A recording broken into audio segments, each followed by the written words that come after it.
Ito na ang ating i-unbox. Ano kayang laman nito? Ayan oh. May nakasulat pang pangalan ko. Ayan. Tingnan natin kung anong laman. Yes. Ay, hindi pala para sa atin lahat ito. May pangalan ito. Ay, wow. My sandal, my favorite. Ayan, mataas siya, oh. Oh, di ba? Ito ang gustong-gusto natin. Thank you so much. Thank you so much sa pasandal. Ayan, oh. Oh, di ba? Ito ang gustong-gusto natin, yung mataas para tataas din tayo kasi pandak tayo eh.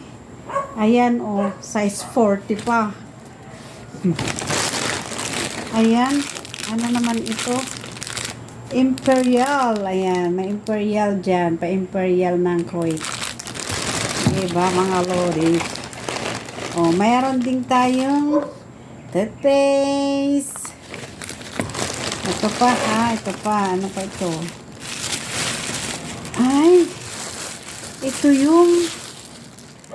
yung dates. Ayan o, masarap ito. Pag gutom ka, pwede mo nang kainin ito. Pero, kain ka lang ng 3 piraso o 5 piraso nito. Inom ng tubig. Busog ka na nito. Promise. Ito yung dates na tinatawag.